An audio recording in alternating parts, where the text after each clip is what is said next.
Every entrepreneur dreams of overcoming all challenges to experience the sweet taste of success and to see their business soar to unrivaled heights.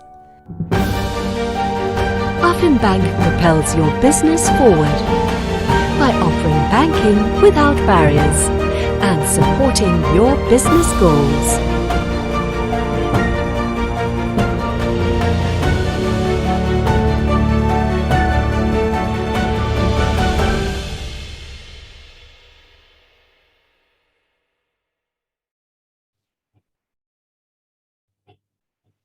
Hi everyone, welcome to another episode of the ProfitMAX podcast. I'm Peter Lam, author of this book. Oh, the other way, yeah, that book. And well, this is a series that we're doing. So we're trying to bring value to everyone in business, especially entrepreneurs and the SME community, by giving value by talking to and interviewing various leaders from different industries, so that we get their insights, tap into their knowledge and experience base.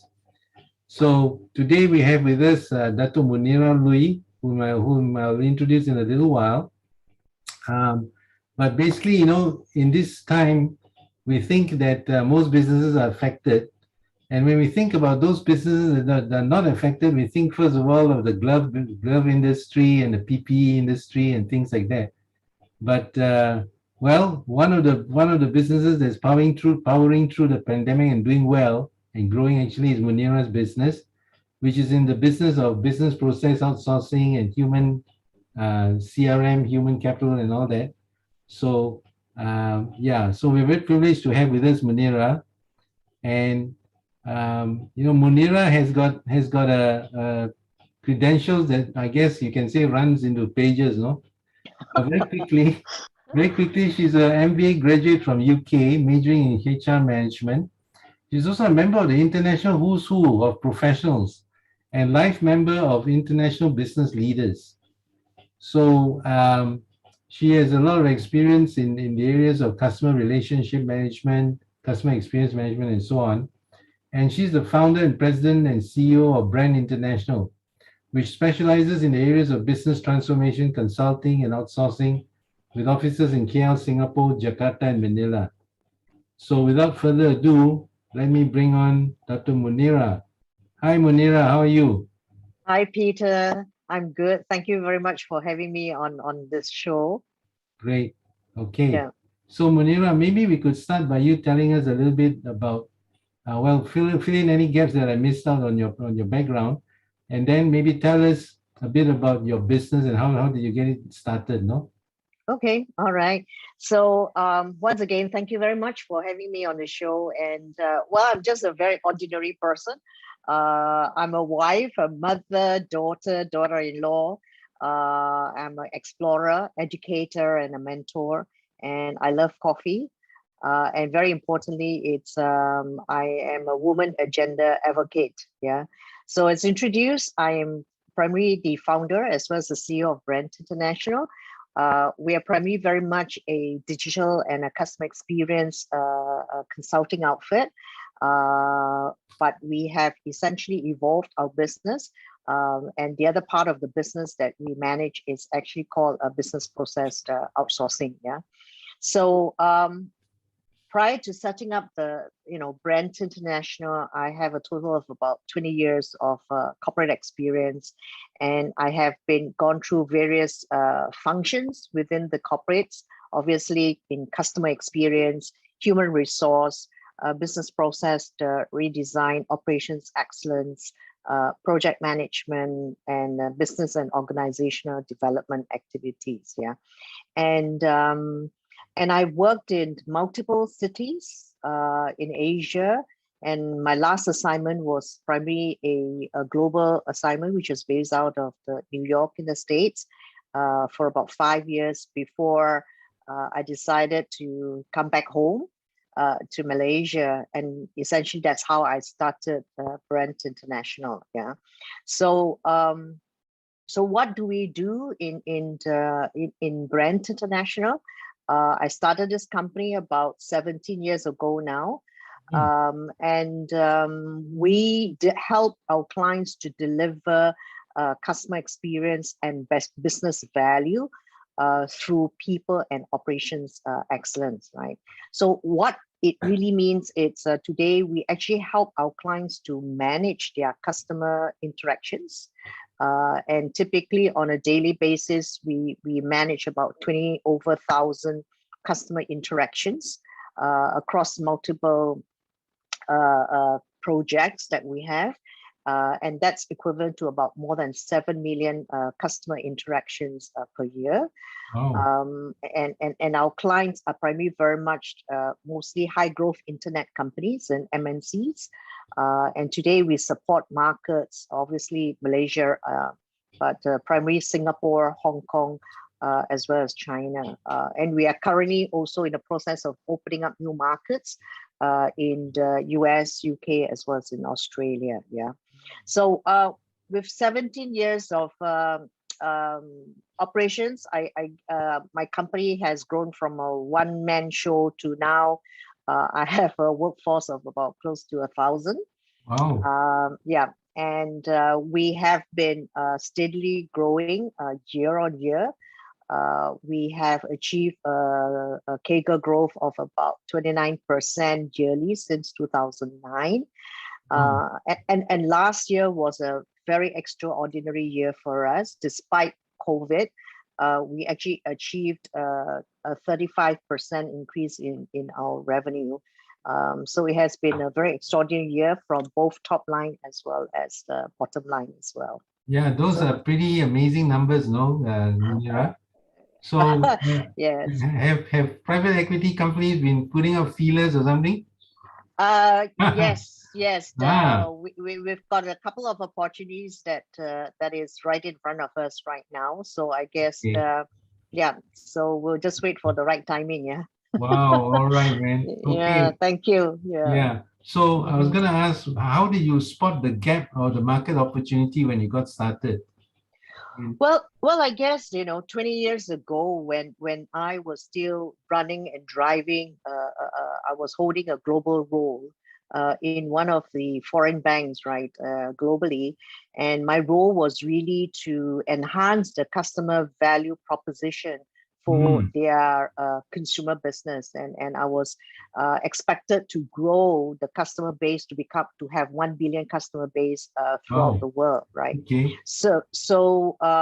And the way that we did it was really around customer experience. And we believe customer experience was primarily a key differentiator, because products and services in the banks are the same, regardless of which bank that you come from.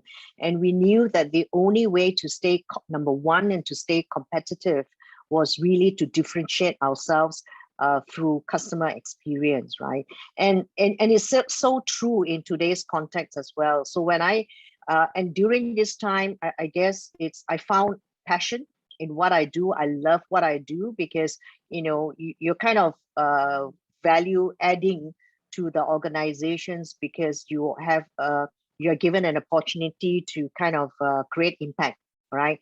From both internal as well as the external perspective, right?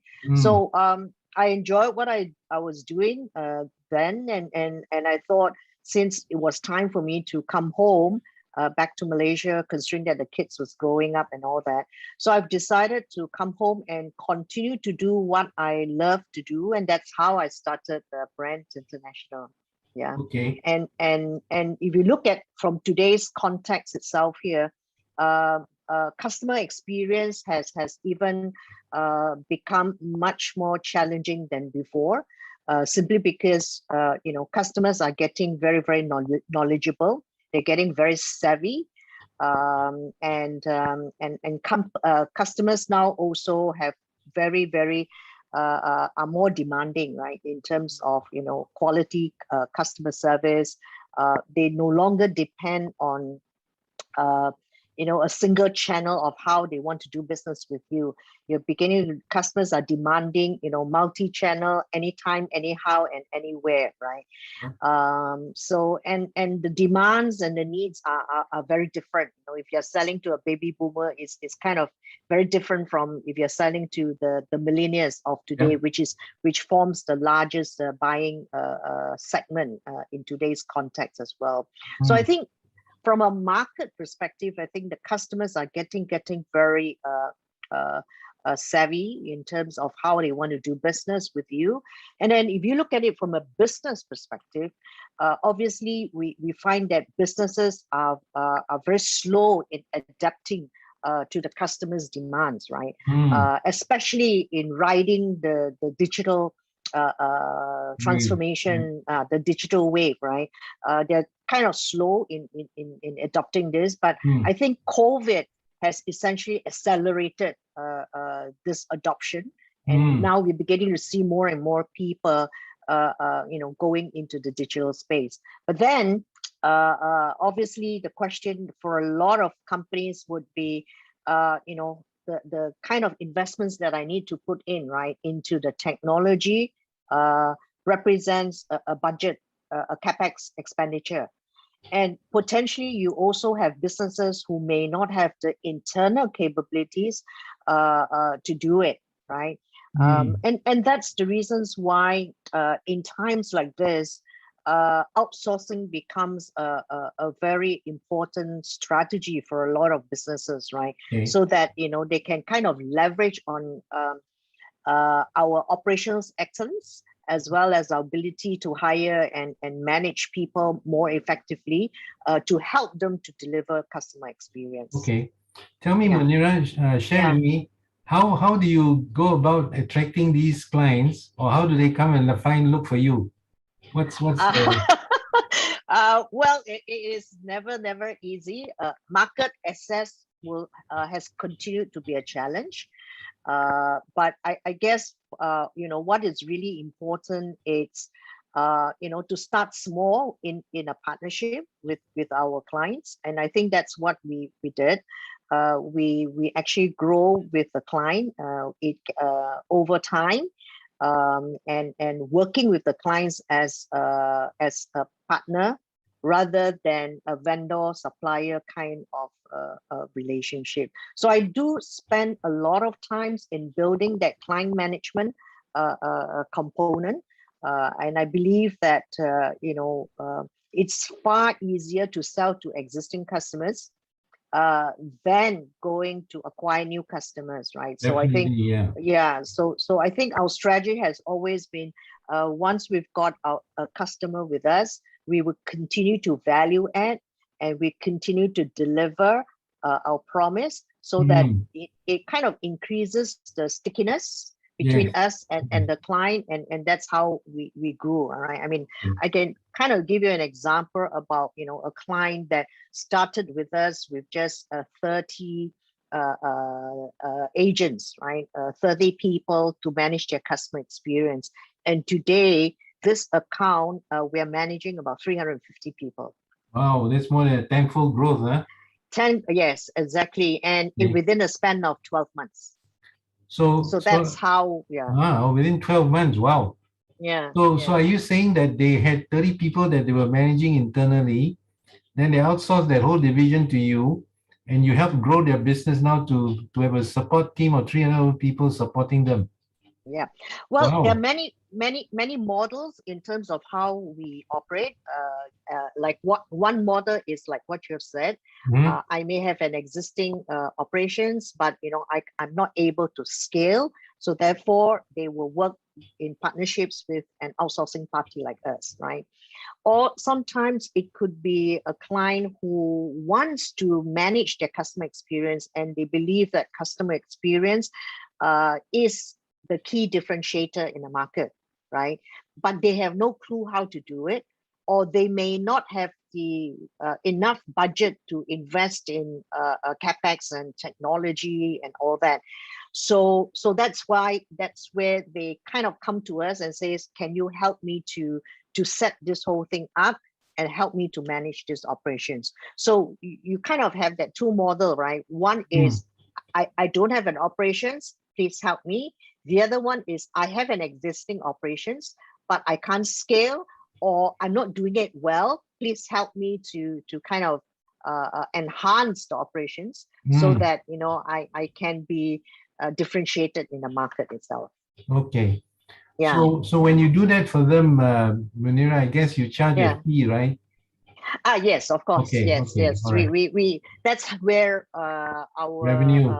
the revenue and the margin comes in. All right. Yeah. Yeah, I want to pick up on the point you said about it's always easier to sell to an existing customer than acquire a new one, right? And I can't remember exactly, but I think it was Michael Leboeuf who said it's 6 times easier, 6 times, exactly. to get a client buying back from you than to get a new client. Yes. So, and then you were talking about once you get the client, how you add value and grow together with them, no? Right. So maybe you can share some of the things that you do to add value. For example, is it like adding on services that they need, or cross collaboration with other people? Maybe you can share a bit about that. Right. So obviously, I think from our perspective, how do we do this? We need to get our basics right? And the first thing we need to do is to deliver on our promise, right? And we say delivering on our promise essentially means that whatever the service level agreements that we've agreed, I think it is important that we consistently, it's just not 1 month we do it and then the next month we fail. So it has to be a consistent performance outcomes, right? And then from there, what typically we do is because of our technology platform, which is very AI enabled, we are able to generate data and intelligence to kind of bring forth to the client, because we are the source of all the customer interaction points, right?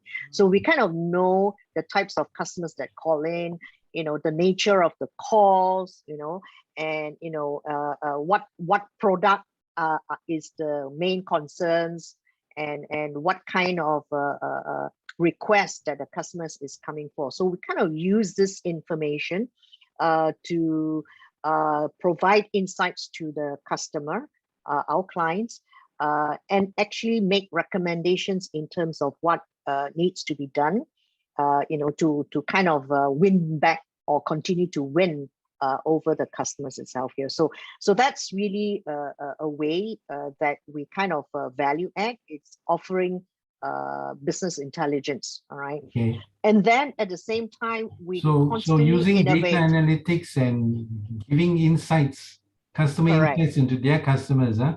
Yeah, Okay. yeah. And of course, we continuously innovate. We try to drive efficiencies in the way we operate. And I mean, we have a client whom we are now also looking at, putting robots into the process as well, because we've kind of recognized that, to drive more efficiency in the way that we manage their business, it's actually to put in a robot to do the job. So these are the things. It's like client says, well, if you're giving me better efficiencies, more effectiveness by us continuously to innovate, why not, right? So I think so that's from our perspective, things that we essentially do to kind of value add to our clients on an ongoing basis, and we keep the dialogue very open with our clients, which is very important. We have structure and governance that allow the clients to have accessibility to how we perform, so they can access to our system real time to look at how we are performing and how we are managing the operations. We also allow for weekly, daily conversations to address customer issues. And of course, we also put in place monthly review meetings. We have quarterly strategic meetings with the sponsors as well. So I think that's part of relationship building the trust. And once the trust is there, you kind of find that clients will continue to give you more businesses. Okay, great. Yeah. So exceeding client expectations, they'll keep coming back. And Yes. not only that, they'll give you more business, huh? Yes. Yes. Fantastic. Yes. Okay. Right. So Munirah, you're saying you have close to 1,000 people in your organization. Yeah. How do you, I mean, how do you lead them? How do you motivate them? How do you keep them together and all that? Yeah. Well, I think that's really a good question. And I always believe that leadership starts from the top. And when we talk about the top, it does just not mean myself.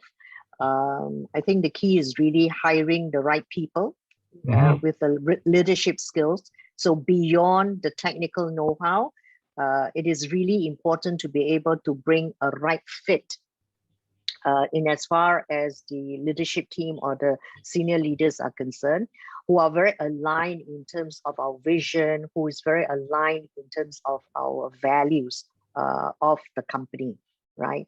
And collectively, as a team, we then consistently, use best management practices to help us to, put the right behaviors that is exhibited to our people.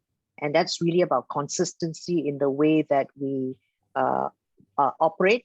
And that essentially is reflected in the way that we actually make decisions. All right. And I think that's becomes very important because we have to be role models ourselves. All right. And once we get that, then it's that ongoing communications. We spend a lot of efforts in driving what we call employee experience. And I think that is something that we do over and beyond employee engagement. And I believe that these are two very different things, right? When we talk about employee experience, it is primarily focusing on the whole employee life cycle within the organizations, even before they join us, until they exit the organization, right? So from the way that they're being interviewed to giving an offer until they join us through the onboarding process, and then how do you continuously, engage the workforce so that they are continuously heard, they're continuously motivated to perform their very best, and then how do we inject development to actually grow the people, and what we give to our employees today is not a job, but what we give is a career for our people. And I think that's really very, very different, right? We've seen a lot of people who have started at a very junior level, and today they are already managers or director level in this case here. So I think giving that opportunities to the people and setting the right culture is what makes who we are today itself, right? So it's just not about Munirah, but it is really about the people that actually makes up or who we are today as an organization. Okay. So what I'm hearing from you, Munirah, is first of all, your leadership is grooming a pool of capable and talented leaders. I guess you can call it your leadership team. Right. And then building a fantastic employee experience, as you say, all the way from before they come in, the experience of being interviewed, being screened and all that, all the way to onboarding, all the way through. And not only that, but giving them a career progression, what do you call, opportunities, right? Right. So that if they prove themselves, then they can rise up the organization. Right. And of course, providing a lot of training and development in the whole process. Huh? Right. Okay, that's great. What would you say? What would you say are perhaps maybe the top 3 or 4 core values in your company, Munirah? Well, we have a couple, and I believe the first one that we have it's really about being very customer focused, and everything starts with that. And when we talk about customer focus, it is both internal as well as external customers. And we believe that if we spend enough in driving the employee experience, and they're about leading to employee satisfaction. This essentially will be translated into customer satisfaction, right? So I think that is our key theme in what we do. So everything that we do, or everything that we radically change or process change, is we have to ask ourselves, how does this impact the customer? I mean, if it is have a positive impact, then let's do it, right? So I think that becomes the driving force in terms of what we do. And then the other key thing, key values that we have, obviously, it's really about being agile as a company. And COVID has proven how agile we are as an organization. Because agility, it's really about the ability to, when you're faced with roadblocks, right? The organizations can kind of pivot very quickly, to address the concerns or those challenges, or remove those roadblocks, right? And allow things to happen. And during COVID, I think everybody was kind of impacted, right, in terms of how we turn around as an organization, right, from working in an office into work from home. I mean, imagine we people, it's really not easy to do that.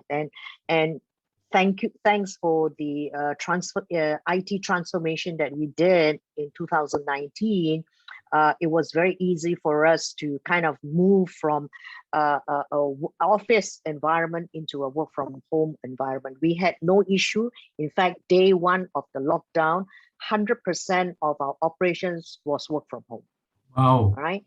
So meaning your people are all technically equipped to work from home with the right laptops or whatever other technology. Exactly. Okay, yeah. that's amazing. Yeah. So you're already geared up for those kind of eventualities. Yeah, because we are in a business where we do not only just support local markets, right? We are in a business that supports the global market. So we need to have business continuity, to ensure that our business is not impacted. The services is not impacted, right? So we have shown ourselves to be very, very, not only just agile, but it's shown that we have been very resilient in combating, the pandemic situation. And in fact, last year during the pandemic, we were operating at just 2 floors, but during the pandemic, we expanded into another 2 floors. Wow. Despite the lockdown, and we were able to expand to altogether operating in 4 floors within a span of 3 to 4 months. Okay. So that's really, a reflection of, how agile the team has been in responding. Was that the result of the necessity for social distancing, or because of the drop in rentals, or what drove that? No. Remember, I shared about a client. We started with us at 30 headcount. Okay. And grew to 350. All right. Right. So massive expansion, business expansion. Exactly, during a lockdown situation. So that shows how agile we were as an organization, right? So I guess it's really about that being customer focused. It's about being agile. And the third key thing that we found for ourselves was that the team was essentially very resilient, right? We were faced with lots of challenges, whether we like it or not. We have the lockdown, we have the COVID, there were so many uncertainties out there. And then we have projects that were essentially ramming up, right? So, and there were so many limitations or inhibits that's preventing us from doing things the usual way, right? So we kind of need to plan in such a way that no plan survives day one. Ah, And I think you can remember, right, when we were at the lockdown, the SOPs that was announced was created a lot of disruptions and confusion to the yes. businesses, right? So it's like different people interpret things very, very differently, and it's like so we were kind of we had a pandemic task force being set up, just trying to interpret the SOPs, and if we couldn't, we had to go and search and get the right information so that it gets cascaded to our people as well. So I think that in itself showed the resiliencies. Everybody was focusing on what we need to do forward, rather than being stuck in the rut, in terms of focusing on the negativity aspect of it. Okay, great. Talking about your investment in employee experience, Right. Munirah, could you share roughly, is that a percentage of budget, or how do you do that? And what are some examples of things that you do to facilitate or enhance employee experience? Right. Well, I think there are, everybody thinks that investing in employee experience is equals to dollars, but it may not necessarily be. In this case, it's really about making sure that we have the right culture in place. I think that's really important. Obviously, because we've also already invested in a technology platform, what we essentially did was really about how do we go into a process of digitalizing our HR processes, so that our employees, when we talk about employee experience, it would also mean how the employee interact with the organization, right? So I give you an example. If you need to take leave, the first thing you want to know is, hey, what's my leave balance, right? But if I were to still continuously operate in a very manual stage, it's like you have to go through a couple of people before you even know your balance, before you apply for leave. Now we have digitalized everything, so which means that you have the app, and you just go into the system, and you apply with a click of button, your leave gets approved. And that's really what employee experience is really all about. Oh, right? okay. Yeah, so it's about reducing paperwork, but you enhance that whole employee experience, Yes. through digitalization. Okay. To leave example you gave, Munirah, is that access to a laptop or computer, or is it through the phone? Is an app, is a mobile app. It's an app. Wow. Okay, that really makes it convenient, huh? Yeah, so it's so easy. Yes. Even claims over time, you just upload and everything, it's all in a phone. This information gets into our payroll, and then we process the payroll at the end of the day. So we kind of minimize all the paperwork and all that, and these are the things that becomes disruptions to people, because paper shuffling, papers get lost, people have to redo and reapply stuff. And then you have to request from this person and that person, right? Yeah. Correct. So this is what I mean by employee experience. Okay. It's really is that a proprietary app, or is that something from the market? Yeah, it's something in the market that we did but requires customizations with our partners. Yeah. Okay. Because I was talking to a guy who has got this app. Sounds a lot like what you do.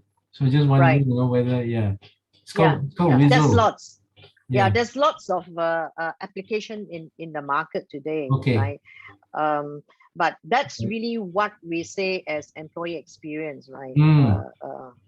It's beyond just putting money and investing in things like training and development. We are fortunate because we have a consulting and a training academy, so we kind of put people through our programs as part of the talent management initiative, so that they kind of get trained and develop, and then subsequently they take on larger and new roles within the company as well. So I would say that investment is still there. There is an investment in time. There are some investments in terms of team building activities, but the good thing now is we kind of pivot from a team building activities which is done on site now is done virtually. So there are many things that can be modified, Yes, right? To kind of still continuously engage the workforce, yes. and continue to have dialogues with the people. But the leadership team spends a lot of time engaging in this dialogue sessions, and I personally have a quarterly dialogue with the teams as well. We do it by projects, to talk about things, right? So we call it the breakfast with the CEO, and we do this on a Saturday over Zoom. Okay, wow, breakfast with the CEO, that sounds great. But it's virtual breakfast, right? Yes, excellent. Yeah. So in this time of great volatility, uncertainty, and so on, I mean, the big multinationals, they still do their planning, but what would be your sort of tips or advice on how to do planning in these uncertain times, no? Yeah. Well, I still believe planning is very important. As a progressive company, we need to lead the organization with a vision. All right. And that vision needs to be translated into actionable plans. Okay. And plans allows people to focus, and plans helps to align everyone towards a common objective and a common goals. And it kind of forms the basis in terms of how the team actually makes decisions, right? So from our perspective, planning is essentially very important. However, we have that mindset that when we plan, we have to ensure, like I've said earlier, no plan survives day one. So because of the uncertainty which is out there, we must be prepared to pivot in the event if we are faced with roadblocks. Okay. Right? So does that mean you have multiple plans, or does that mean you look at various scenarios, or what does that mean? Yes, correct. So if you look at the process that we have on every year, we put the teams all together to do a strategic business review meeting, and then we plan for the following year. And then subsequently, then this gets cascaded to the respective departments, and they kind of have their one-down discussions, meetings, and all that, right?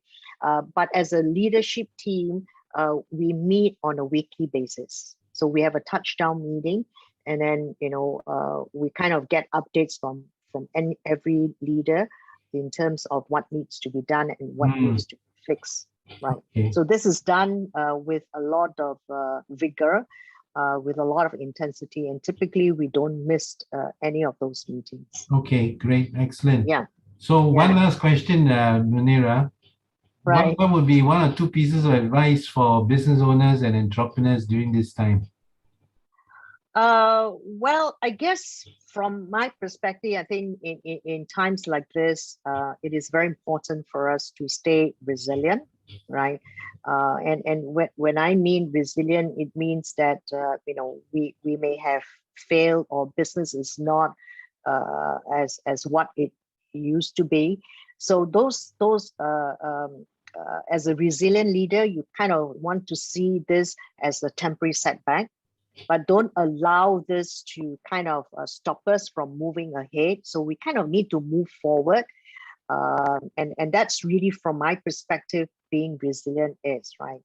And it's also important for businesses to kind of take a hard stop and kind of regroup and restart. right? And what I mean here is that not all businesses is like what I am experiencing in my industry, right? There are certainly businesses that are hugely impacted by the COVID, the lockdowns and all that. So I guess it's really important to kind of regroup and restart the process, which means you need to kind of do reflect and look at everything, what has worked, what is not working, review, look at your business models, and make very hard decisions, right? Whether you want to continue the course, you need to pivot your business, or you kind of need to say, thank you very much. I think I'm going to just put a hard stop to it. Those are real hard decisions that we need to work on. But it is important to do that.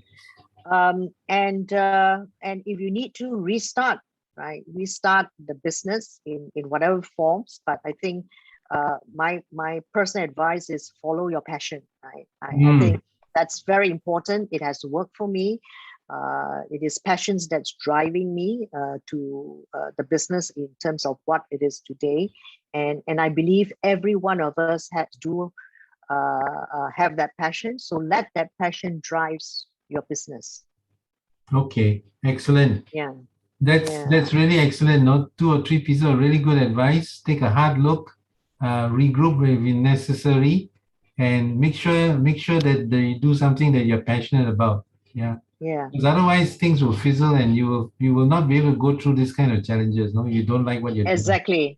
Yeah. Exactly. Because once you're passionate, there's you see purpose, right, in life, and that resilience will come in. Yeah, and then that resilience will come in, because then die also you want to go for it, right? Yes.